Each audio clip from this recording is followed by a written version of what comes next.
Wari asigi haurakpada aikhoina uriba asi RJ girl amani.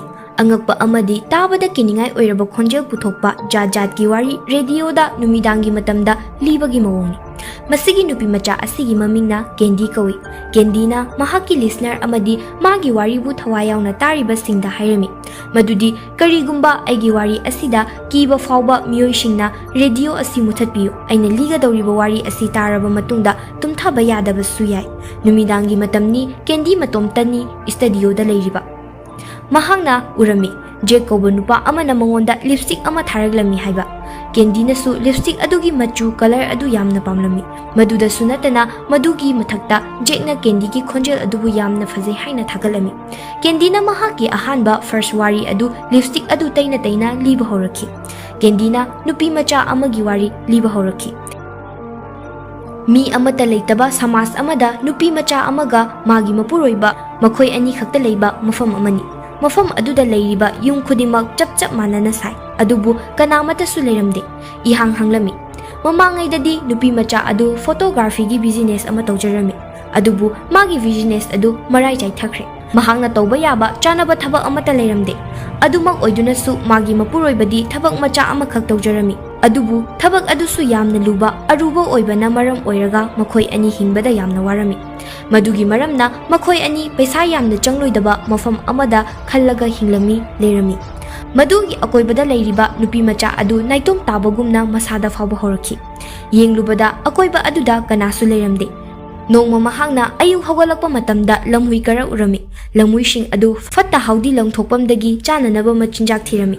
Makhoi sing adu urubada nupi macha adu tholaklami. Aduga maduda uriba lamhui tarani thoi adugi photo namba lawba horakhi. Haujikti mahak lamhui mayam aduga leminaba pamlagle. Mahangna khalli madudi lamhui sing aduna hingliba punsi mahing asi aduki matik nungaibo oiraduna mahaki punsi dasu awaba nungaitaba amata leiramde. Kanagi su awaba amata fawba khalaktre. Ayuk numidang lamhui sing aduga leminare hairaga makhoigi picture sing lawba horaklami. Lamhui sing aduga mahaka karigumba mari khara leirakpagum fawrakhi. Lamhui sing aduga leminarabasu mahaki mapuroibana magi punsini haibado fawrakhi. Numit khudingi magi nupana thabak chatkraba matungda mahangna numit chupa lamhui aduga loinaraga adumang leirami. Nongma numidang ama mahaki mapuroibana camera gi gallery changduna yingluba matamda lamhui mayam amagi photo picture yauramba thingnaki. Maduda mahak angakpo fawki. Mahangna yamna hakchina yingluba matamda uba matamda akiba amasung tujungba fawrangki. Masigi matungda mapuroibana magi loinabi aduda kari maramgi asigumba picture asi camera da haplaga thamlibano haina hanglakhi. Makhatana asumna hairi. Nangse handang marak yamna hongle mahausaga manadre hairakhi. Madu hairakpada nupi adu imung adudagi mapanda chenkhirami. Numit marini haukre mapuroiba aduna magi nupi bu thiba yaba makhai thire adubu mahakti mafam kaidasu thiba phanglamde. Mahaki mangkhibagi poster su mafam khudingda thelami. Adubu laikai asida mi kanasu leiramde aduna kananabu magi poster asi yengbigadawri. Numit kharanigi matungda lamhui khara garbage amot akai peiriba bin adudagi machinjak thiba laklami. Madu urubada mapuroiba adu tholakhi. Lamhui sing adu loina chenkhirami. Adu makpu lamhui amakhakti mafam adudagi chatlamde. Mafam adudagi leptuna leirami. Lamhui adugi mamitai yengba matamda nup yamna ngakpa fawrami. Madudi lamhui adugi mamit adu magi nupi loina biga chap hek manarami. Wari asili raba matung Candy na magi listener singda nakhoina kari khalli nupi adu tasingna maki lamhui on khrabara natragana mapuroiba aduna bamna khanjanbo wakhal oigadawribra. Wari asili ramlaga hairamlaga Candy na break ama lawki. Break adugi marakta Candy na phone ama tawraklami. Nupa aduna Candy bu yengli ui hairaga phone da hairaklami. Makhatana hairaklami. Nang natayriba lipstick adu aina tharakhibani aigi ming Jack kawi. Matang aduda Candy gi masada yamna akiba fawki. Kanagumba miyoi amana mabu senabagum khongthang khuding senabagum inarakpagum Candy da fawki. Adubu mamaithangdadi magi collar singna mangonda langnarakpa sanarakpa oiramgani haina mana khanki. Jack ki phone adusu kakthakirami. Candy na atopa wari ama amuk liba horakhi. Nupa macha amagi wari ni. Candy na hayai. Magi thazabagi matung ina nupa macha adu sangsar amada tauduna leibagi matongni. Nongma nupa aduna mayumda TV yenglingai matamda TV screen mamangda mask upa nupa amana ikhang khangaudana lekpagum tawrami. Nupa asina nupi macha ama hatlagi matagum tawriba adu TV yengliba nupa asina uramki. Kanano nupi macha ama bu hatke tawriba misak asi. Yamna ngakningai oiraba screen aduda uriba mafam adu mahaki hek mayumni. Yamna ngakba ama fauki. Uriba yum asi tasengnamakki magi yumda oiribra khanduna mana uriba ka adomda check tawba chatlanki. Madu mafam aduda hek yawbaga kanasu leiba uramde. Ikhang khanghaudana ngasai mahangna screen aduda ukiba nupi macha adu magi mamangda leplami. Marks uppa nupa aduga loinana leplami. Kanano nupi macha asi. Marksman aduna nupi macha adu hatke tawba matam aduda nupi macha adudi nanthoktuna chenkhirami. Marksman aduna amuk nupa asida onsinduna hatlagi matagum tawraki. Nupa asisu magi areibi sakti puthoktuna marksman asigi makhutagi nanthoktuna chenkhi. Mahangna police ta yamna thuna call torami. Mahak leiraga mahak amuka henna ngakpa screen aduda yamna pakhatna yenglamki. Haujiksu yamna angakpa henna ngakpa ama uri. Marksman aduna nupa asiga chapmanaba karisu khetnaba leitaba nupa macha ama hatlamki. Madu ubada nupa macha adu aduki mati angakpa fauki. Screen aduda thokliba khudimang magi mitmangmaktada thokpagumna tawba maram aduna. Karam tawna mi amana aibu kamdawna hatlibano. Natragana views mayam nupa macha adu matam kharagi oina atopa tonganba sangsar amada leirurabra. Mahak karimata gyan taramde. Haujikti mahak adu magi punsida thokliba chamamnariba asi khangdoknaba hotnaba tari. Miku khara asida mangonda karino thokliba si karino haiba wari tariba aikhoidasu gyan taba ngamde. Wari asi taraba matungda candy phone ama amu paikhale. Nupa amana asumna hairei. Madudi mahakto maga chapmanaba mawongda leiba sangsar amada yaurure. Aduga candy magi ani suba wari loisankhirami. Masigi matungda candy na check ko nupa aduna call amuk tawraglami. Candy su call adubu paikhalami. Jack hariba nupa asina lipstick amasu tharaglami. Candy da nupa asina wari ama lige haiduna wari liba horaglami. Nupa aduna hairami nongma numit ama bar amada aina nupi masak mataw yamna phajabi aphawbi miyamna sakhangnarabi ama urami. Aina mabu yamna pamjarami. Adubu mahangna aingondagi khudong chaba lawki numit aduda. Nupi aduna bar adudagi yamna tangwa liquor ama takhi. Mana thakhiba liquor adugi paisa adu aina puthokhi.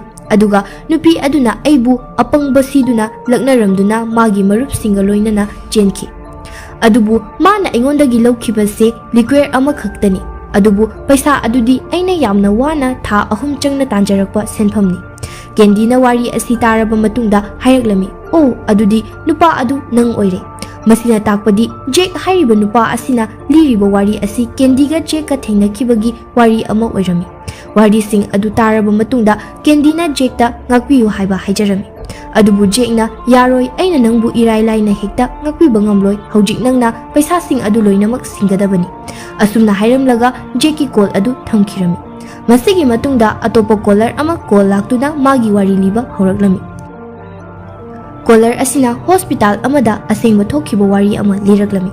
Hospital amada nupi amaga nupa amaga laglami. Makoina hospital aduda karigumba khara thibadawna tawrami. Makoina laktuna yengliba adu atay kariki sunate. Film ama namnabagidamakta producer nupa aduga mahakka thabak tawminaba nupi aduga hospital adubu yengba laglibani. Producer aduna horror drone oiba film mafum aduda namba pamlami. Nupa aduga thabak tawminaba nupi employee aduna producer aduda hairami. Masigi hospital asida chahi chamagi mamangda nurse ama thabak tawrami. Nurse adu ka amada lok tawduna thammi. Nurse adugi chinbaldagi wahai ama hanjin hairami madudi aigi icha piyu. Wari liringai matam asimaktada producer aduna recording tawrami. Nupi asina makhatana nurse nupi adugi sikhibagi wari liraglami. Nurse nupi aduna leiriba ka adumakki thongnau adu thugaiduna masa mathanta sijaki. Asumna makhoi ani wari sanaduna khongkap adu tapna thangba hawi. Makhoi anina adum tapna chatpa matamda makhoi anigi masada karigumba samil khara phanglamki. Makhoi anigi tungda miyoi amana inabagumna tawrami. Adubu makhoi ani kari suluna loksilamdi amadi employee nupi aduna doctor nupa adubu delivery room da pusilaklami. Aduga hairami mafam asidani nurse nupi adugi macha adu hek pokpaga hatkiba. Hatlibagi maramna doctor singna angang adubu noti oi haibagini. Masigi matungda employee nupi aduna angang unabada yaukhiba doctor adugi photo adu floor makhada taraga leramba tingnarami. Photo adubu lokhatuna yenglaba matungda hairaklami. Masida yauriba doctor ase aigi pupune. Makha tana nupi asina producer da aina liriba wari ase achumba ngaktani maramdi aigi pupuna kaidongda fataba thabak tawde tawbasu tawroi. Angang ado soidana fataba noti oiba angang oiramgani. Asumna employee nupi aduna producer da wari liringai tanja asida Ikang khangaudana angang ama kapagi khonjel taraglami. Makhoi anina yengluba matamda angang kapliba maikai asidi matam kuinadagi thonglonsil duna leibak ka amadagi oiramki. Makhoi anina angak popoklami matau karamna solonsil duna leibak ka asidagi pokpada ngairiba angangna kablaglibano haina khalami.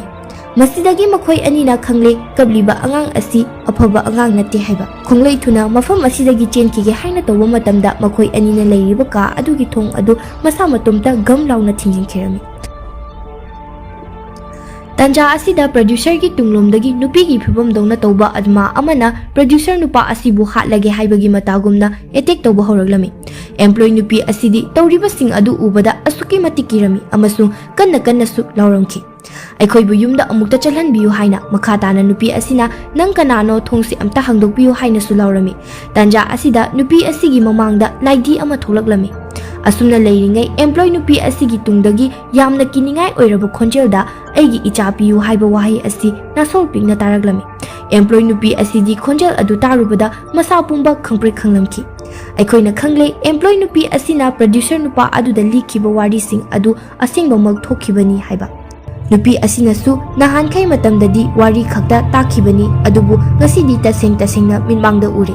Employee nupi asi mafam asidagi panthaba tawdana chenkhirami. Nakal amaromdana nurse nupi adugi thawaina producer gi mathabak adubu segaiduna hatpagi saktam aikhoina urami. Nurse ki thawai aduna producer gi mathaba adu segaiduna halami. Masi urubada employee nupi adu yamna hena kirami. Aduna mahakna nurse adubu hana thamlambak ka mafam aduda chelaklami. Nurse adugi thawai aduna mahakpusu tanaraglami. Matam aduda nurse nupi aduna magi machapiyu haina hanna hairaglami. Employee nupi aduna leiriba ka adu khanghodana thonglonsin khirami. Matang asida kendi wari asi loisin khirami aduga hairi. Nurse adugi thawai aduna employee nupi aduda kari tawramba yai haibado nakhoi mayamna kari khali. Jeki call amukasu hanna kendida tawraglami. Jengna hai nangi matam hojikti loire.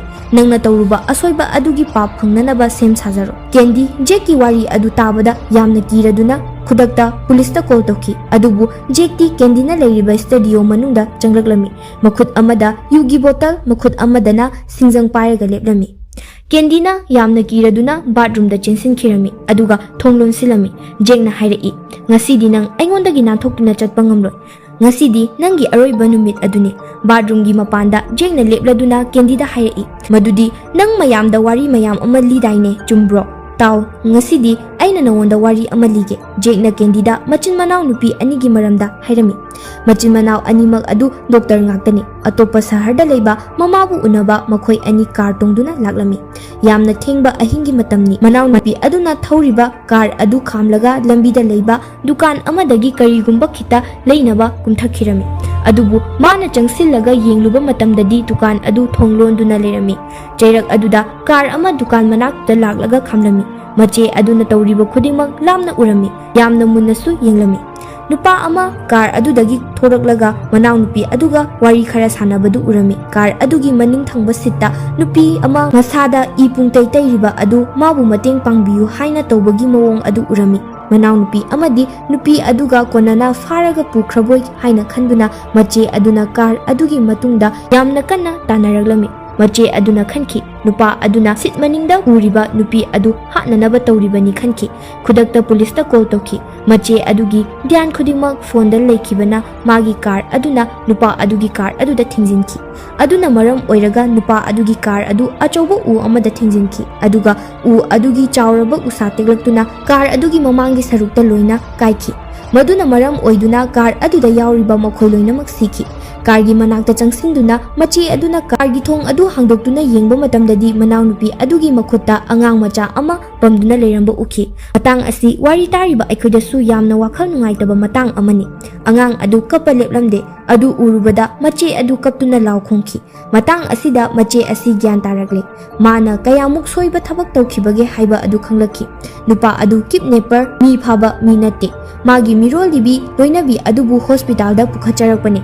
doctor ama oirubana magi manau nupida mateng nibani haibadu mache aduna khanglakhi hojikti angang macha adu khakta hinghore wari adu liriba Jack Kendina leiriba bathroom adugi mapanda leplami pumnamak asi asengba wari ngaktani Jack na hai doctor mache aduna wakhal amata khanthadana tawbadagini maduga chap manana nangna su aingonda tawki Jack na haiki numidang aduda nangna nangi namanabi singa pullaga aibu yamna ikaiba piduna karemnaki aina wana tanjaba selni tha ahum chupna nangna irai laina loisinpiki aduna bathroom dagi thodaknaba Kendida hairami nang thong hangdoraklaga tholokke haibra natragana ai oina changla o haibra asumna Jack na hanglami nungthang amana thong adubu thugaiba horaki Jack ki wahai sing aduda yamna kiraduna Kendi bathroom gi thong adu hangdokhi Jack bathroom manungda changki matang asida yamna ngakpadi Jack na Kendi hatlaga tholakani haina aikhoina khalli adubu madu khudingmak tayonaduna ngaihak leiraga Kendi matomta bathroom dagi thorakhi Studio manungda Kendi phamami Kendi gi mamai mami ina pungang ngangki ina pungtei teirami magi collar singda Kendi na hai ngasidi ai karigumba yamna ngakningai amadi kiningai oiba wari amalige mayamna bathroom ama ugani mafam aduda Jack ki asiba hakchang adu taraga leirami Kendina Jack na pairagliba singjang adumakna Jack bu machet tana kakthakirami aroibada loisilakpada Kendi urami Kendina hai ngasigi nightmare radio asida yamna ngakpa amadi tamthiba wari mayam ama kaidawnungda loiba nairoi masiga loinana film asigi wari asi loishinkirami